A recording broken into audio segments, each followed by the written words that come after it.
Hi, YouTube. Tuka here with another thought for the day.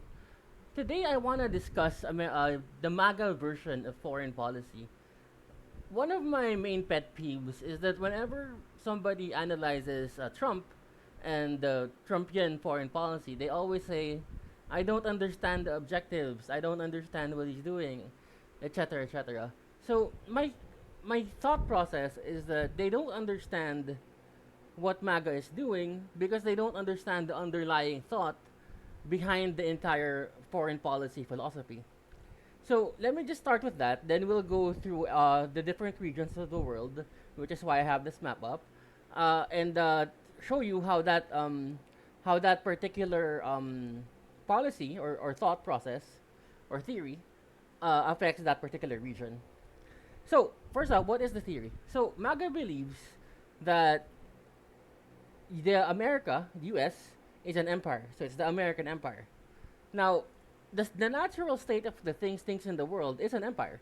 So whether it's the Roman Empire, whether it's the Chinese Empire, whether it's the Incan Empire in the west, or the Aztecs or the Mongols. So the natural state of things is an empire, and then that keeps the peace and keeps civilization going. Now, does the empire have to span the entire world? No, because for example, the Romans, they didn't have the ships to cross into North America, so of course they didn't cover that. However, as technology goes on, and as things get more and more developed, whether it's communications,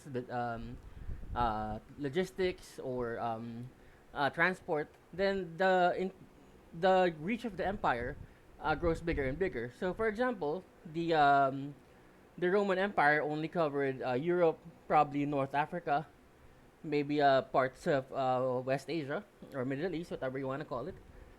However, if you compare it to the British Empire, they covered pretty much the entire world. And when you go to the American Empire now, it covers the entire world. Now, can the world exist without an empire? Yes, but not for long.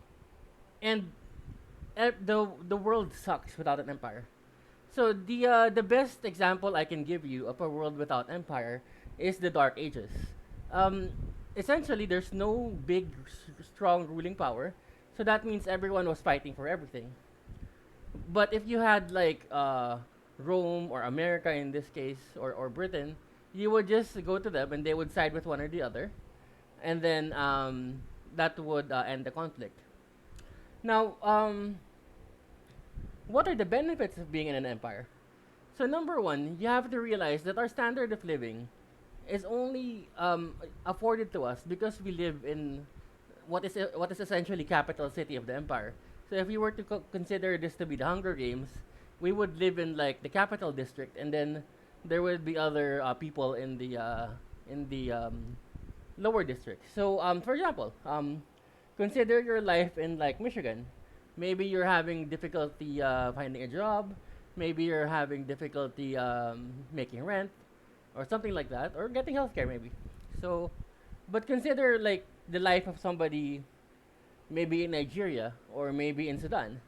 So you're already infinitely better off. Like your baseline expectations are so much higher than them that you might as well be different types of people. Like their baseline expectation is not even to have food. They're gonna hunt for food, or get food every day. While you have social security, maybe you have charities, maybe if you don't have social security for some reason. So there's a lot of different fallbacks for you, as opposed to somebody maybe in the streets of the Philippines, or in Mongolia somewhere. There's a lot of things that they don't get. Now, that is afforded to you because number one, all the wealth is concentrated uh, in the empire, because we're able to generate favorable trade deals for us, and number two, we protect shipping for all across the globe. That makes everything cheaper, and number three, we're the reserve currency of the globe. We only get that because we're the empire, so we're the most stable currency, because they know that no matter what happens, we're still gonna be the one standing. So that lets us borrow beyond our means, and then so that means that we have more money to spend on everything. whether it's defense, whether it's social security, whether it's something else. Now, at this point, somebody's probably gonna say, "Well, what about Europe? They have a higher standard of living. They have better healthcare. They have better whatever you want to say. Maybe schools." And where does that get them? Right now, they're currently trying to rearm because they're about to be invaded, or they're at least afraid of being invaded. So what I'm trying to say is that they only got there because we were spending for their defense. Now that we're spending for their defense, now that they have to spend for their own defense instead of us, they now have to lessen those spending, and they won't be able to get those benefits anymore. Now, why does MAGA act at a certain way towards each area? So first off, you have to realize that if you're an empire, your number one priority is to be an empire. You want to stay as the empire, because if you lose empire, that means that whoever is next gets all the benefits from you, and your life is gonna suck from there on, or at least comparatively speaking. So everything is part of one big conflict. Whether it's Cuba, whether it's Venezuela, whether it's Iran, whether it's Russia, whether it's Bolivia or Brazil, doesn't matter. Everything is part of one big conflict. It's US versus China. That's it. Everything has to be viewed through that lens. So you do something, you participate in the conflict because it hurts China. You act this way because it hurts China. You do something like this because it hurts China. Because you want them, you don't want them to take over for you as an empire. So let's go through different parts of the world. So I just made made a long point here about how America wants to become an empire, or wants to stay an empire, and then the first thing that's gonna be a contradiction is that why do we treat Europe badly then if we want to be an empire? Of course, they're the next richest region in the globe. If they got their act together, they could get a lot of military hardware and all that stuff. Okay. Now, the reason why America is so antagonistic towards Europe is because they're not content with being number two. The entire EU project is a way to replace America as the center of empire. So you'd still be part of the same empire, but instead of it being centered in US, it will be centered in Europe. Now, is this unreasonable? No. Consider one of the older empires in antiquity. So you had Rome, right? The Roman Empire. Um, Most of the ruling was done in Rome. At a certain point, it got so big, and then some functions was transferred towards Constantinople. Now, at that point, Constantinople grew bigger and bigger, and eventually, even without trying, Constantinople obscured Rome so much so that the capital was then located in Constantinople, and Rome itself even got sacked, and the Roman Empire, now known as the Byzantine Empire, still lived on. And actually, most of the time, when one empire transitions into another, it usually happens. It usually has blood and wars and all that stuff because one empire doesn't let go. The only time that's different is like in the Roman to Byzantine Empire, when they're so culturally similar that the center of power can transition easily from one city to another. That actually happened in World War II as well. World War II was the eclipse of the British Empire. So during World War II, Britain was the preeminent power. During the war, they lost so much that everything transitioned into North America. We charged them for lend lease and all that stuff, and eventually, we got all the manufacturing and everything like that. So if that can happen once, it can happen again. So empire, the American Empire, can be moved out of Washington, and it can move to Brussels, and then it would be the European Empire with us being part of it. So as long as Europe is not content with being number two, then they are a threat to the empire as a whole. Now, I did mention that there's only two poles, US and China. That's because there's only two possible poles right now that are strong enough to become a pole. If Europe becomes strong enough, there's no reason they shouldn't become a third pole. For example, there were certain periods in Rome where the empire divided into three. One was centered around Palma in the Middle East, one was centered around Rome proper, and one was centered around the Gallic Britain provinces. And they all had different emperors. So, it doesn't have to be stay at two poles. It's just the way the world is right now. All right. So now that's why we treat Europe so badly, and that's why we want them to spend to defend themselves, because we want them to have skin in the game as well. Now, Russia. Why are we so friendly towards Russia? So first off, let me just say that RussiaGate is one of the biggest turning points in history. Uh,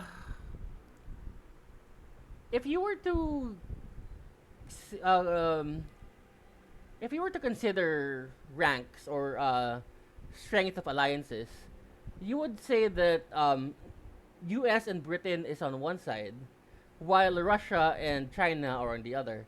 So those are like the closest allies in one side and the other. And the biggest geopolitical shift you could cause is to move Russia from the Chinese camp towards the American camp. Is that possible? Yes, it is possible, but hard. Now, how can I say it's possible? Because it happened in the past. One of the reasons why the U.S. won the Cold War against USSR, another bipolar world order, um, another reason, one of the reasons why we won, is because Nixon was able to go to China, and with all his policies of opening them up and all that stuff, he was able to move them away from the Soviet Union towards the American side. Now, the reason why we favor allies like Japan, Israel, or Saudi Arabia so much is because they don't want to be number one. They're content with being number two, number three, or they're content being in the American empire. And they're content with ruling their area in service to the American empire. So, uh, you ideally, in a perfect world, you would have the Middle East ruled by Israel and Saudi Arabia, managing everything there. Hopefully, they don't fight, because it looks like they consider Iran dead already, and they're trying to fight over the scraps. Then you would have Japan and Korea and maybe the Philippines ruling over the Asia, trying to contain China. Now, why do we get into conflicts all over the world? I thought we were just going after China. Because there are certain states that are in the Chinese sphere of influence that we want to remove. Whether or not they have resources or tangible benefits is just an additional benefit. For example, Venezuela. They're in the Chinese sphere of influence. They were first in the Russian sphere, and then they went to China. Then we had to remove them from that. Why do we want to remove them? Number one, it removes a friendly port from China. Number two, it removes the resources from China. And number three, most importantly, it shows other countries that want to ally with China that ultimately China cannot protect them. So this is why we also want to take out Cuba. Cuba doesn't produce anything really, maybe sugar, and we'd probably be better off without that. Um, it produces sugar and tourism. But you can have tourism anywhere. But the reason why we want them to surrender, and probably do some performative apology for the Russian missile crisis or something, is because we want them to show the world that China cannot protect them. Okay? So that's how we view certain countries. Now, there are certain countries that are special. For example, Africa.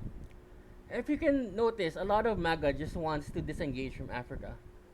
The reason for that is there's so much instability in the region. I'm talking about South Central Africa here, not the Middle East portion. There's so much instability in the region that it doesn't make sense to it doesn't make sense to form relationships with certain countries there, because the next day they'll revolt by themselves, and you'll be left with a mess. So you don't want to you don't want to be part of that. Remember, the number one thing we want is allies that can protect themselves. They would only use us when there's a major war with China involved already. So we leave it onto our proxies, like maybe UAE, maybe Israel, maybe Saudi, to get the resources there for us, as long as they benefit the U.S. empire in the end. Now, the Middle East is, of course, has lots of natural resources and stuff like that. Most importantly, while oil is not important for the U.S. because we already produce our own oil with shale oil, it's very important for China. So having control of Iran and other stuff like that denies them the oil. Now, when I say denies them the oil, does that mean that we will stop selling them oil? No. Venezuela is still trading oil with China. When I say denies them the oil, that means that we control the oil so that when things get into a conflict in the future, we can then turn off that oil. For example, in World War II, the US was trading oil with Japan freely. They started acting up, and that's when we started doing the embargo. So, the control of the resources is the most important part. Now, so essentially, that's the entire strategy of the U.S. Essentially, containment. So, China, for all intents and purposes, is a export-driven economy. So they have to rely on water to transport their goods. So on the Asian side, you have Japan here, you have South Korea, you have Philippines, that forms a natural barrier that can catch Chinese ships in case there's a conflict. Then on the other hand, you have India, you have the Middle East that can now intercept Chinese ships on the other side, leaving them isolated and alone. So at most they'll get supplies from Russia. Even supplies from Africa would be chancy because you could control all the access points to China. Now, China. What does China want to do? Now, on China's end, they're trying to develop something called the Belt and Road Initiative. So basically, it's a bunch of roads, railroads, and maybe river shipping that can transport a good from China itself up until Europe. So that's called the New Silk Road because the Silk Road in the past, traveled by Marco Polo, transported like silk and other stuff from China to Europe. Why are they going through all the trouble of doing that? Surely it's much better to use the sea because you can carry greater tonnage in the sea. The reason is they know that US is a naval power first and foremost. They may catch up to the US in military terms, in army terms, and maybe in air force, but they're gonna have a hard time catching up to the US in terms of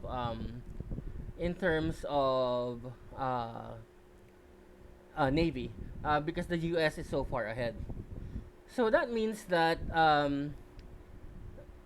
they want to keep their supply lines away from the U.S. so that they can trade inside China and Russia and Europe, and the U.S. planes wouldn't be able to get to them. They would be very, very hard to locate. In addition to that, once these three centers are under your control, you can then block out the U.S. similar to the continental system of Napoleon versus Britain. You can then block out the U.S. And starve them from resources. Now, that's pretty much their plan, and that's what we want to counter as well. That's why we're trying to build our own competition to New Silk Road, like the IMEC from India to Israel to the Mediterranean, and other stuff like that. Now, that's pretty much how MAGA views the world. I hope that this gives you a good sense of how to analyze things so that you won't be confused when MAGA acts a certain way. Now, I want to address some criticisms that I normally get when you discuss MAGA's foreign policy. Number one, MAGA is against wars. MAGA is not against wars. MAGA, number one, is against losing wars. You do not want to lose wars. Number two, MAGA is against protracted wars.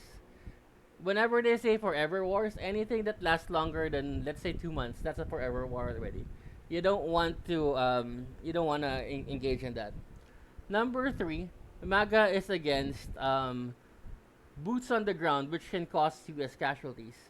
For example, if you were to poll MAGA on whether they approved of the Maduro strike, which essentially just exposed the troops for 30 minutes, picked up Maduro, went back, and then that's it. That's the extent of the development. They would say yes, because number one, there's no risk to the U.S. Number two, there's no risk to troops, and number three, there's some tangible gain to it, which we can now see in Venezuela.